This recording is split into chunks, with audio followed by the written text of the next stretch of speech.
The ABCs of narcissism. The narcissistic alphabet.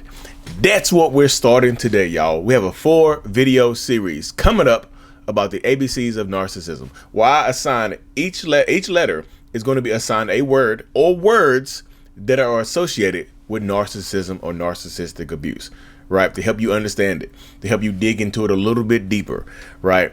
Each video is going to have 6 letters. The last 2 will have 7. So today we're going from A to F. A to F. We're going to hop right into it, y'all. A stands for apple. Apple. No, I'm just kidding. A, the letter A, stands for accountability, right? Narcissistic people cannot, yo, you want to see a narcissist kryptonite? Try to hold them accountable for something that they have done. You hear me? For something that they have actually done. You hold them accountable, you bring up accountability, you try to just mention it in sentence form. That narcissistic person is going to feel attacked. They might shut down, they might lose their minds on you, and they might try to come for you, right?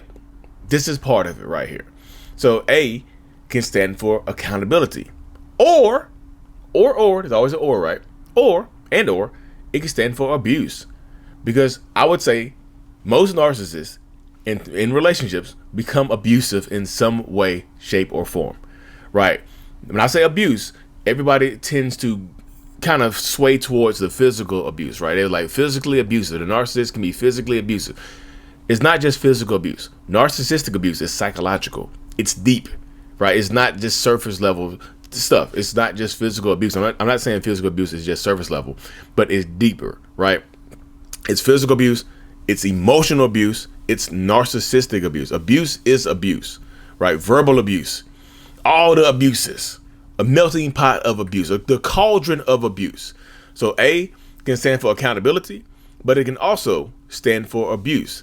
Now, what else could A stand for? Y'all can drop some suggestions for the series coming forward as well, y'all. If y'all have a thought, drop it in the comment section, seriously. Now we're going to hop to B.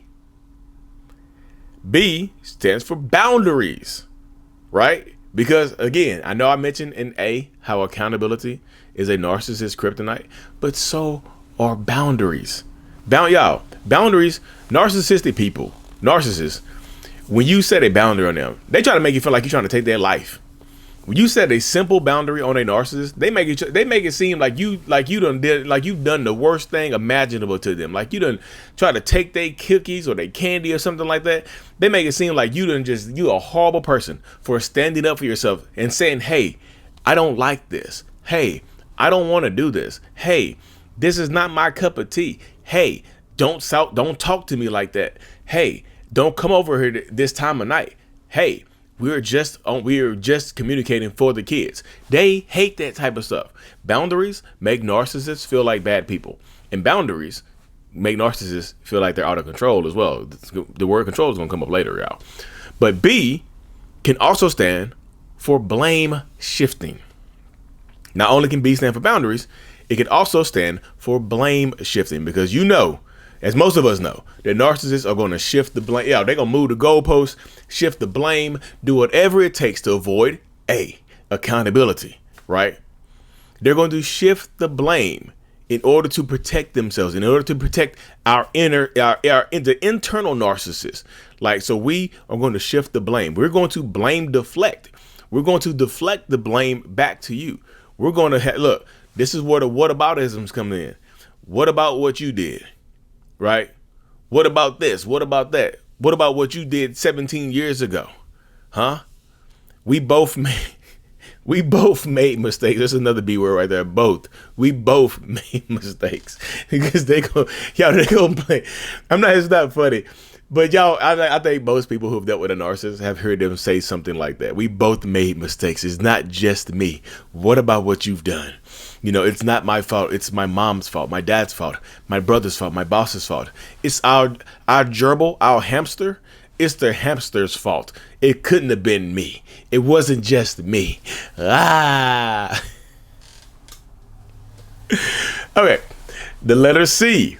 C, I have a few written down for C, y'all, but I'm not going to spend a lot of time on it. C could stand for control.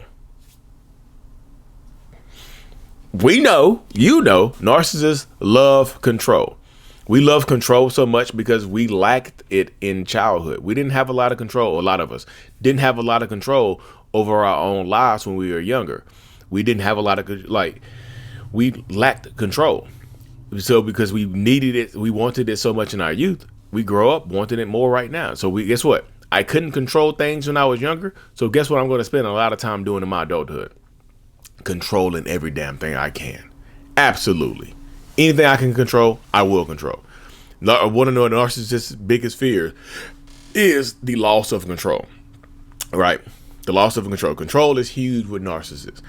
I also have C standing for calculated, right? Because a lot of narcissists are calculated. They like to calculate. They like to analyze. They become very analytical, and they calculate a lot of things that they're going to do to you.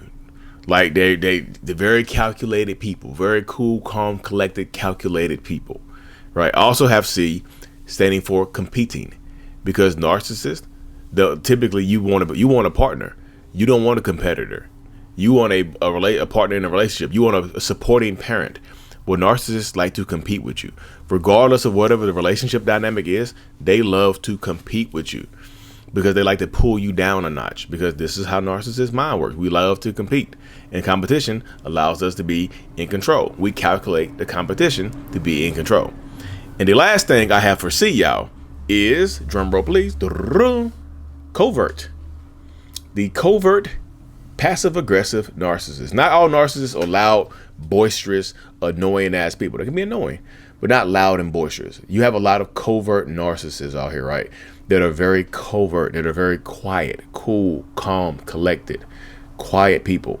They're still narcissists, but it's just subtle abuse.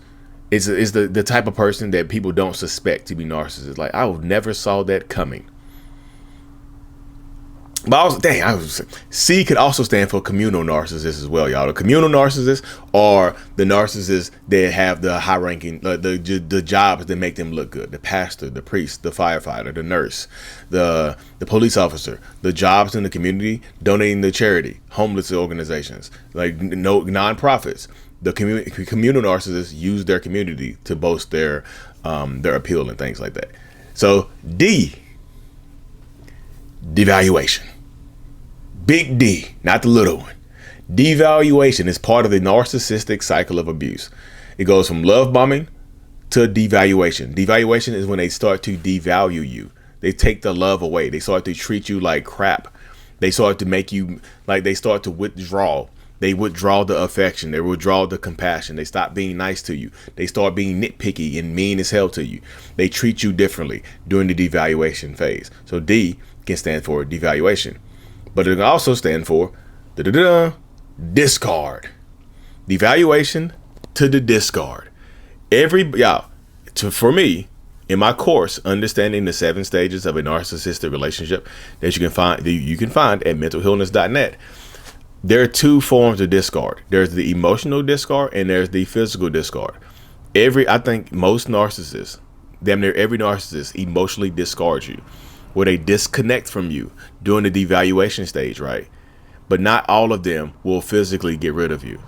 Now, everybody, I think most people get emotionally disconnected from by the narcissist, get emotionally discarded, but they will physically keep you around. That happens to a lot of people.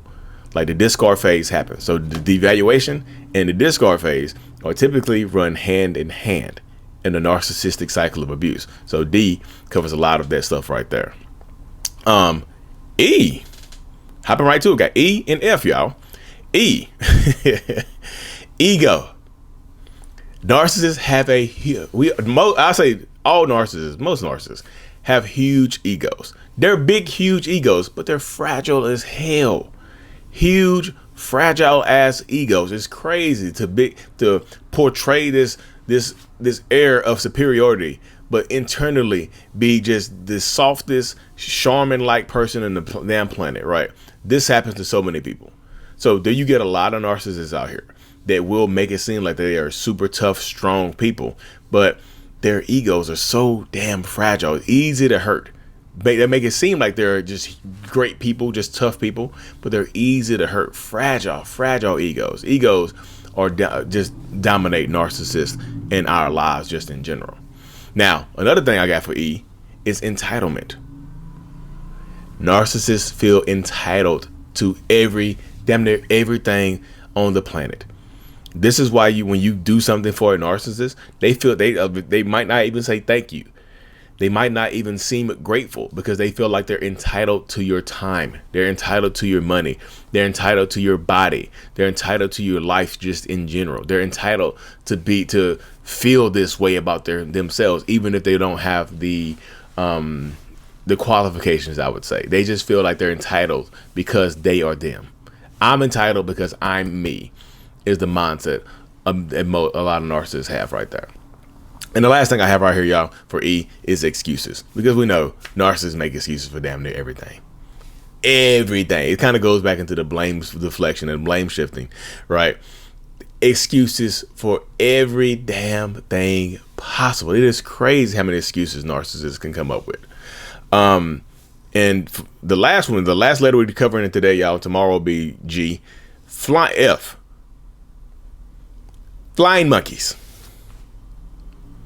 Flying monkeys are the enablers of narcissists, right? I was going to put enablers for E, but I was like, flying monkeys is what you hear a lot of times in the field of narcissistic abuse, or the niche of narcissistic abuse. You hear about the flying monkeys, the blind supporters of narcissists, the people who perpetrate the abuse sometimes.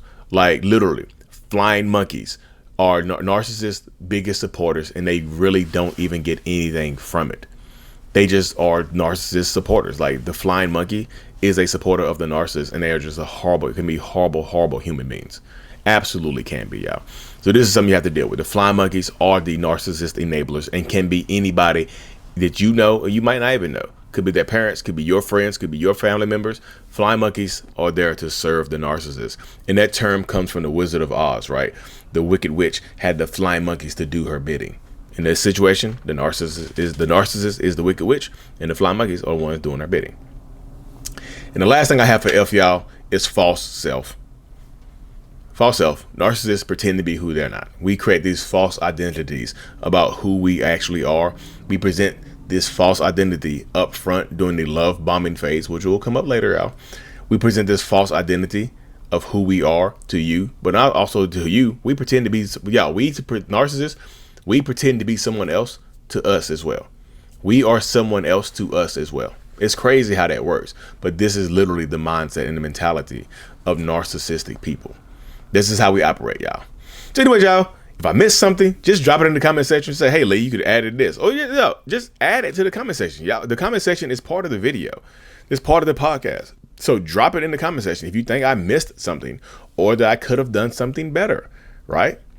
Just drop it in the comment section, ABCs, and the next video you see will be G, H, I, J, K, and L. So more going from G to L. We have fun with that, y'all. Hit that subscribe button, y'all, as we creep closer to 500K, and I am out. Peace.